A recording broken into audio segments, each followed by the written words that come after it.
Welcome into another edition of the Columbia Cougars Coaches Show. As my name is Cosmo from Zimmer Radio Group, Y107 and KTGR.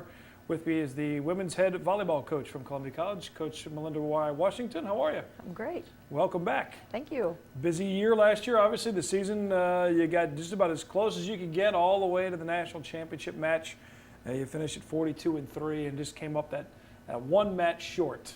Take us a little bit kind of to that big title run there at the very end. You know, I thought the girls played really well through the qualifying rounds at home, and then also taking that out to nationals. We kind of got on a roll when we got out there. We had a good opening pool play game, and then got to see Azusa Pacific, that was kind of a rivalry with between our schools in the Midwest and the California schools. So a good victory there over Azusa, a nice solid win. Carried us into the quarterfinal match with Cal Bap, who was said to be one of the best teams in the country at that point. They had just beaten Fresno, who ended up eventually beating us in the championship, but they had just beaten that team the week prior to nationals. We went through a big 5-game knockdown drag out with them, and a battle, and beat them, and then got to the #1 team in the country, Lee University out of Tennessee, and came out in the morning with great attitude, and the girls just rallied and just destroyed Lee. The game one score was one of the best scores we'd had all season, 25-12 maybe. Right. It was just a major blowout of a #1 ranked team in the country. And then that was a really big high for our team, an emotional, physical, everything, a big high. And then we came out really flat against Fresno in the national championship, unfortunately. But great run, and the girls, you know, they still had a decent showing against Fresno, even though we didn't play our best. And would like to have won that match, but we had a really tough road to get there. One of the toughest pool play and quarterfinal, semifinal matchups of any team there. And that's what we talked about almost every week, every time we talked volleyball last year is, you know, you pace the season out to get them in prepared for what that tournament is like, because it's like no other in sports as far as whatever your draw is. You're playing the best teams in the country all the time. Every time you turn around, you're playing another top team. Right, mentally and physically. I mean, that's a mental and physical challenge when you get to that point. You have to be mentally prepared, you know, to get up in the morning after 2 or 3 tough matches the days before to play the #1 team in the country. And a lot of your approach to that game is, how do you wake up? Do you wake up with the attitude, oh, I'm sore, I'm tired, or do you wake up with the attitude, it's a great day, we're going to win this ball game?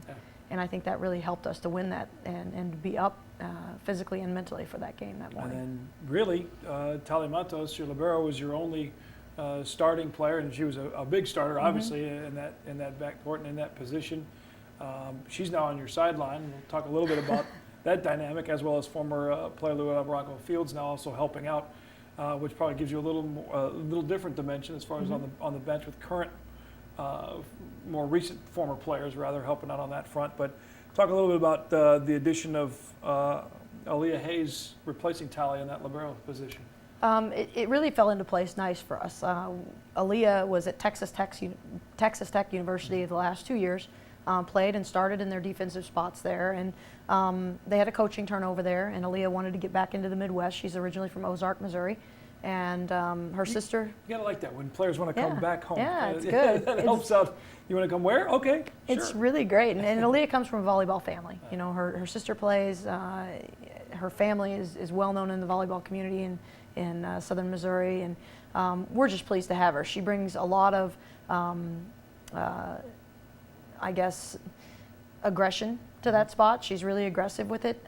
She brings a lot of experience playing at that high level that she's played at the last couple of years with Texas Tech, seeing Big 12 opponents every night. And she also brings a good example. She sets a great example for the other student athletes. She's a great student in the classroom. She's active in the community in everything she does. And on the volleyball court, she's a very disciplined worker. Her work ethic is really good, and her attitude towards volleyball is great. So she's been a great addition to our program so far. So you have that nucleus of the team that made the run last year. Everybody's back. You add a spark plug like her to the mix. Really completes a roster now. But this year, what is it? 4 seniors or 5 seniors now? So now you really reload, if you will, and kind of recharge the batteries. And here we go again, make another run at things. And we'll recap a little bit of the matches so far for Columbia College. 9-2. Current record rankings coming out right now as we speak, as we're taping this, at least on this Tuesday the 20th. But at last check at number 6 in the top 25 poll for the Cougars.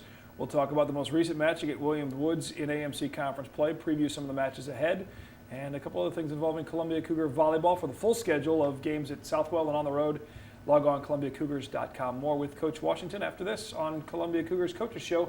It's MediaCom Channel 22.